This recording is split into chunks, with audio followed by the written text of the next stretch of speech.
Hey guys, this is Clay again. Alright, where we left off last time was we are getting the old front end off this truck. So the old suspension, and we pulled it out, and now what I'm trying to do is cut the final cross member off, the old original cross member. You can see it there. And before I do that, I want to weld a piece of metal across the front of this frame to keep it stable after I cut that out, because when I cut that out, this frame is just going to be kind of coming from underneath the truck there, and there's probably going to be about 5 foot on each side that's just unsupported as far as back and forth and the width between them and the twist that they might have. So you don't have to put much. I mean, it's a pretty strong frame, but let me show you. Basically, I've got a piece of 1 inch by 1 inch angle iron right here, and there were these square holes in the sides of the frame already, so I'm going to weld them right there like that, so it's almost like it was meant to be a hole underneath the piece of square frame. And I might be able to leave this right here, and instead of taking it off, I can just weld it. If I need to take it off, I can take a die grinder and just cut it off, but this still allows me to, this is one of the holes down here for the bumper. I can still get a bolt in here, no problem. I can still get this bolt in right here. I can still get this bolt in. It's going to hold my core support right here. So I think if I put that right there, I'd have no problem at all doing anything that I need to do down the future. I probably won't even have to remove it and just paint it with the frame. It'll be just forward of my radiator and kind of up underneath where the fascia is, right before the bumper. So that's what I'm gonna do.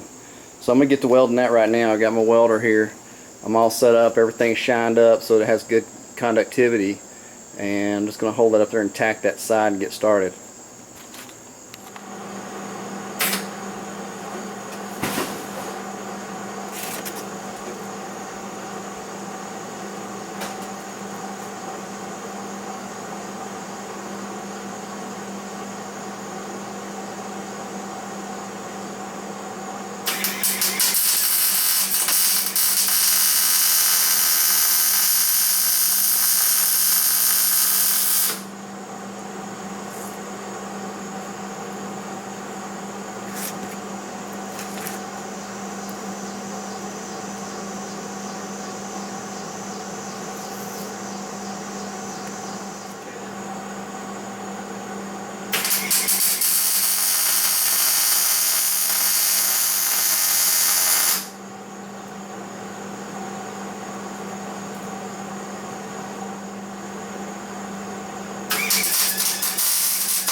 Okay, so now that we got the welding done, got that on there, there's a weld in there, weld in there, got this on really good.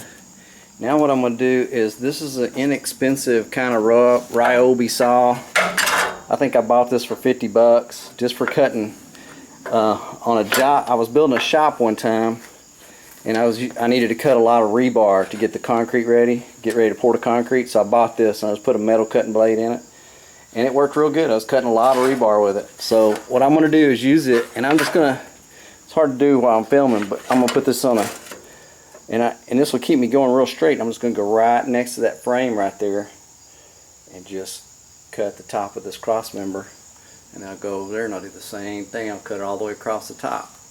Now it's dropped down, so I'll probably cut a good, I don't know, 2 inches down right there, and then I'll have to finish the rest with a die grinder. But that's what I'm about to do. I'll put y'all on the tripod so you can watch, and we'll see how it goes.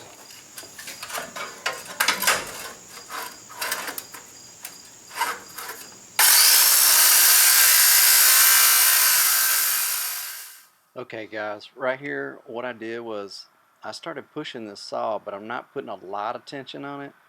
I'm just letting the blade do the work and just kind of pushing it through this metal. But there's vertical pieces of metal inside this cross member, and when you hit those, you really got to slow down or you'll bog the saw down.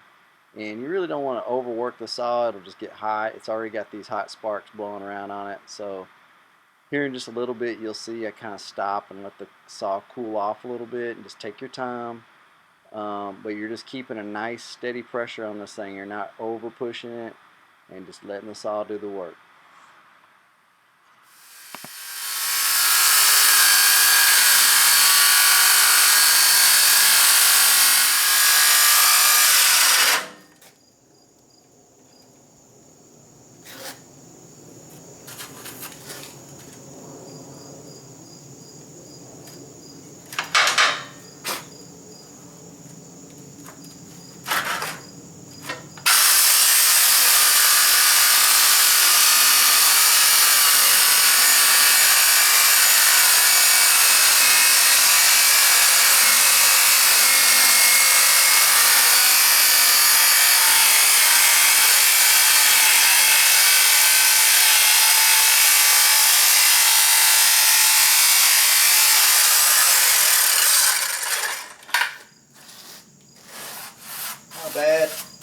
I went pretty straight, but I got off a little bit back here.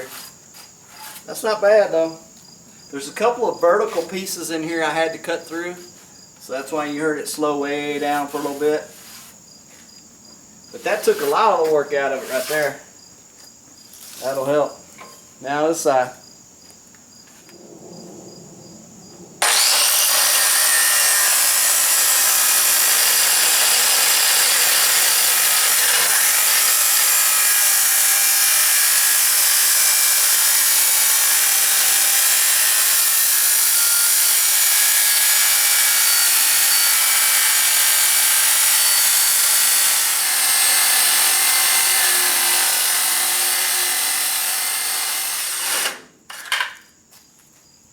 Getting hot. This one I'm doing a lot better. Going right along that frame. Looking good. Started getting really hot up in here. I'm going to use this to start cutting right here.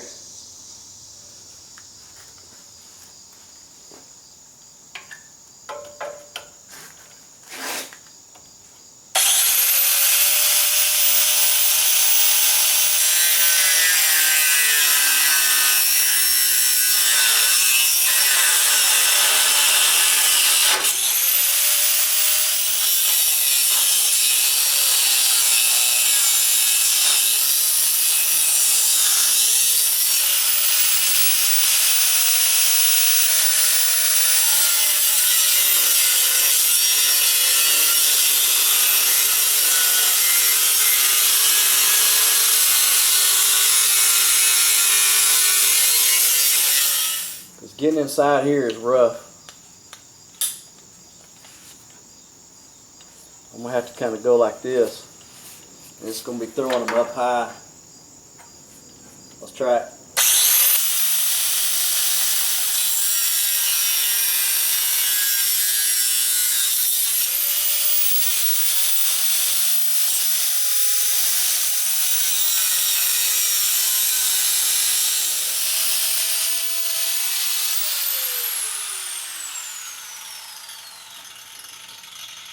Let's go back to our saw. See if we can keep going right here. Doesn't feel as hot anymore.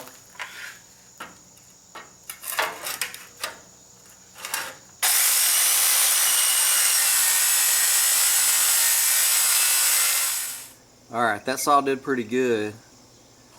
It made a big mess. You can see here where I swept, and I was sweeping from the other side of the truck, and there's all the pieces of metal and part of that disc that comes off, and swept up a whole bunch of it. So you're going to end up with a bunch of that mess everywhere on the ground. Now for the part we need to cut, there's a vertical space, a support that's inside his crack that goes all the way down to the bottom of the frame that I'm going to cut with a reciprocating saw, this saw right here. So that's the next step. And then just like we cut across here, there's a place on the bottom of the frame down here I got to finish cutting, and a place over here I got to finish cutting. I'm going to go from this angle right here. I think I can keep it fairly straight right down through here.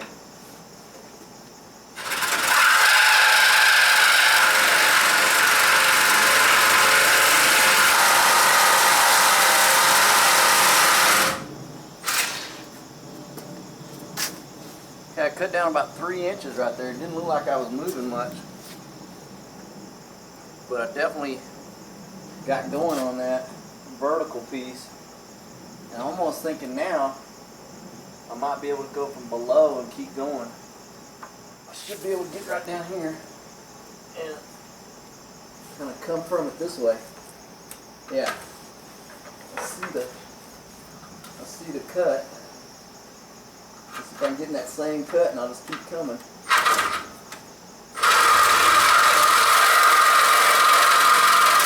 Frame right here, and I can use a cut-off saw, or maybe you can just keep going with this. Let's see if I can just keep going. Maybe this is the way to do it.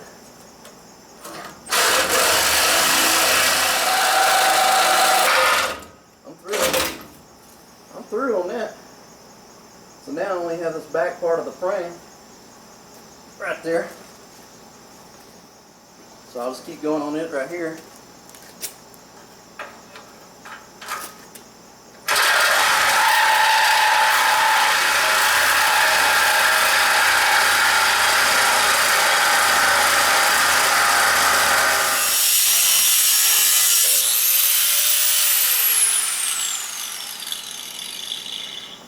Okay, now that's cut.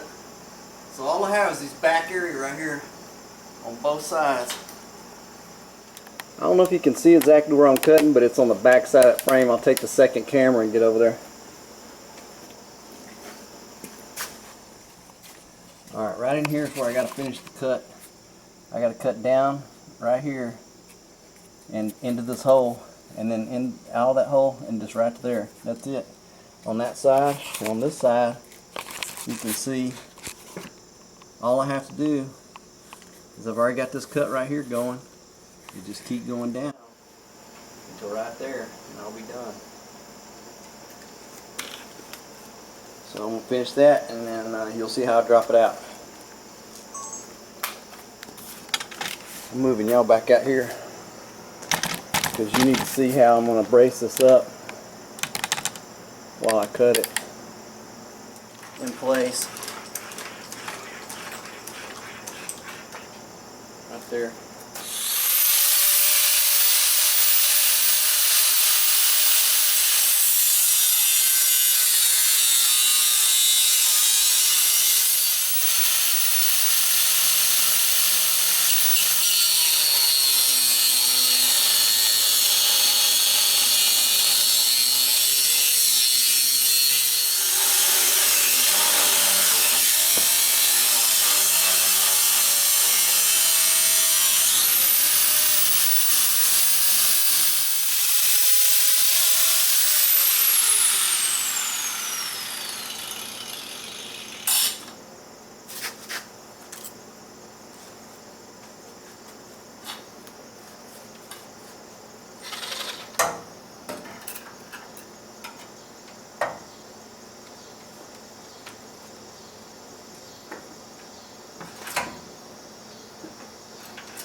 I think I'm loose over here.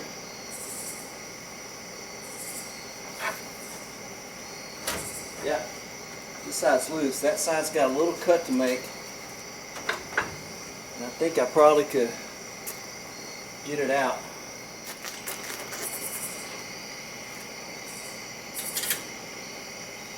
Still recording.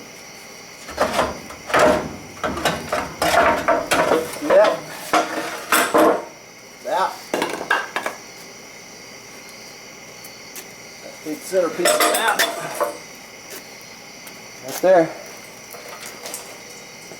A lot of stuff falling out of it. Have to sweep that up. Alright. You can see where I had to cut those vertical pieces right there and right there. That's kind of the hard part. You know, I cut the top with that skill saw or circular saw, and I cut this, and that right last piece, see how it's kind of crooked? I didn't meet in the middle, so I just took my grinding wheel with the cutoff wheel on it and cut it right there in that last little part. And then this was kind of interesting how I had to do this, because that's where the power steering bolts on, that big block, and it was kind of all tied in. So right there at the bottom I kind of cut it. But anyway, that's what you guys are up against who are cutting this out. and I wanted to film it. And if you look right down on top of here, you can see I got a nice straight rail to move my Crown Vic to. Okay, I wanted to show y'all, I've been using a variety of cutoff discs, but you see this one that's kind of offset. It's got a little, right here it's got a hump. So if you look at it, that helps a little bit with your profile when you're cutting. All of this collet under here that's holding this on is kind of thick. So the little offset gets you that much closer to a wall if you're cutting right along a wall. If you just get a flat disc, you can't get that close. You're about a 1/4 inch further away. And I took off this for this cut. It turns into a certain direction and pops off. It's not as fun to use this thing this way because the sparks go everywhere. But I'm going to put it right inside here and cut as close as I can to that wall right there to cut these 3 pieces out. So it's kind of shielded in here anyway. All the sparks will be flying in here. And I'll show you how I do it here. Just wanted to show you how I bought those offset discs. I'll probably start working this from this side, get this one, then that one, then that one. And the reason I'm doing that is because I can't come from the back side because of that plating right there. Alright, I'm going to get on it and show y'all how it works. Also, be very careful with these. They're 1/16 inch thick. You can't force it.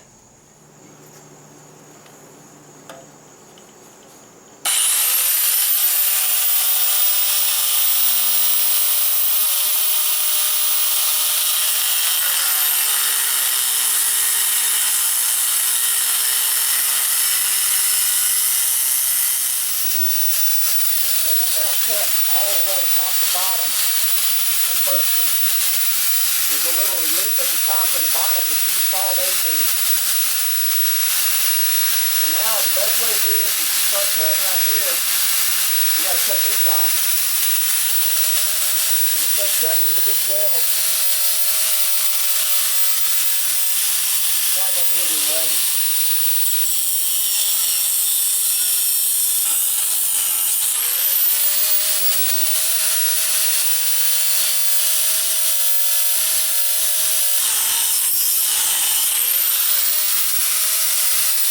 Gotta make sure you're not getting on the frame. You don't want to hurt the frame.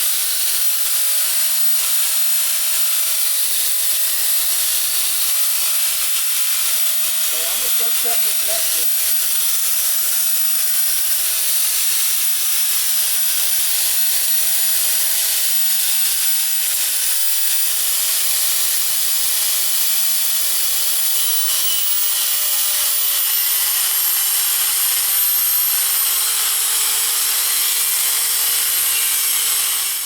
Okay, one good thing about using this without the guard is you can use all your disc.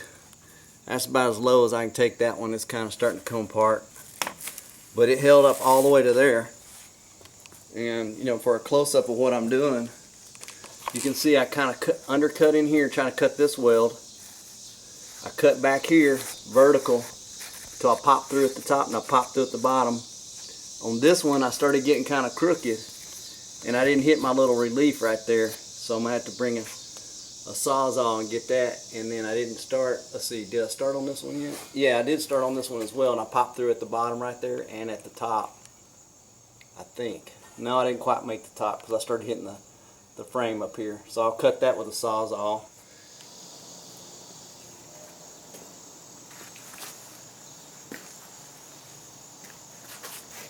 I put the blade in this thing where the sharp edge is actually up because I can get a lot closer to stuff that way. And I can also pivot this one to get down in here, and then I can lean my blade under this and try to cut the rest of that weld right in there.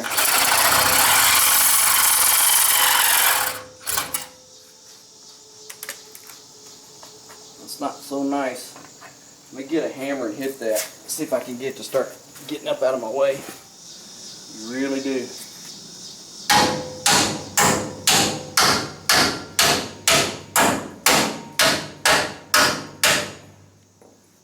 That raised it up some.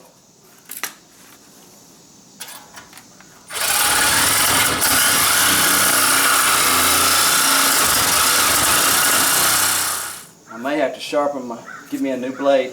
Trying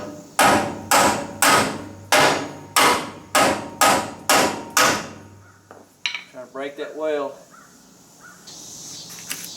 Other thing I gotta do is come in here and cut down.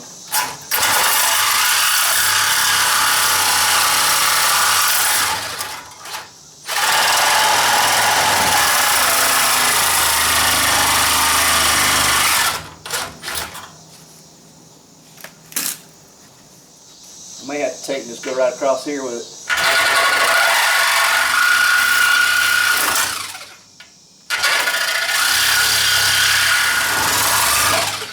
This is why you kind of want to have a powered sawzall that just plugs up, because your batteries go down and you don't really need the portability right now. Let me see if this blade will do anything under here.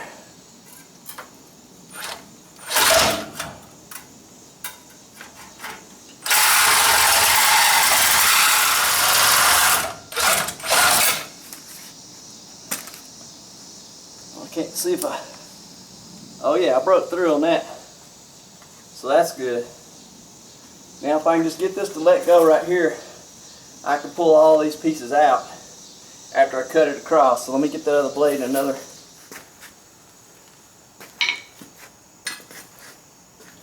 Alright, I'm going to finish that cut. Got a new blade, new battery.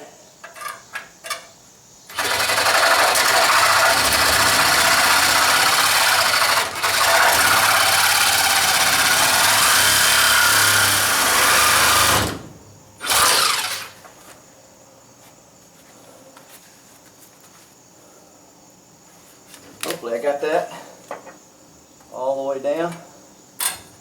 I'm going to go in right here, feed it in. I know I got to go at an angle. Yep, I saw it let go right there. Okay, well, it don't like moving. Let's see if I can get a cut right here.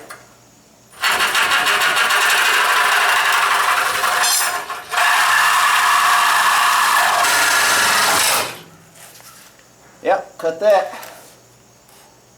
Let's see. Now I'm getting somewhere. Yeah.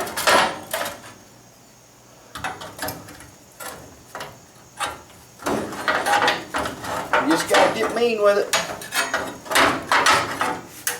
See that piece? That's pretty much all three of the pieces. It takes a blade. One of these blades is about, I don't know, man, about $6. One of those blades over there is about $3. So about $10 on each side just in blades. Alright, got that done. Basically took them down pretty much flat with the wall back there. And I kind of cleaned up this. There's a little bit of a weld right there, you can see. I'll have to get my grinder and just take that off. But other than that, it's just clean up. And then I went ahead and cut this rusted spot out here. I did kind of a stepped approach so that when I weld that back, you know, it won't all be one plane. But I have to weld a little plate in there because this is what it's supposed to look like. And it was completely rusted out, as y'all saw in prior video. So once I get a new plate welded in there and shaped just like that other side, then I'll drill that hole with a hole saw to make it the same. So it's gonna be fun cutting a little piece for that. We'll see how it goes. Alright guys, I just rolled that up in there with this. Got it where it's kind of up under there on those pins. Pins are hitting close to where they need to be.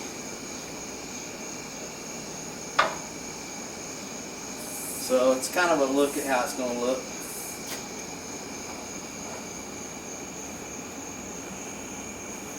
Getting it. Getting it in there. Getting dark on me.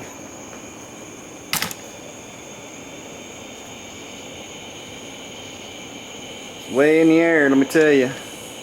That's how high I had to go to get the other front end out. So probably 5 or 6 inches difference. That's what everybody's been saying. Yeah, I mean, I still got room underneath that frame. You can see it because those pins are holding me off. But good place to stop for tonight. I'll let it back down or block it up or something. Kind of got it.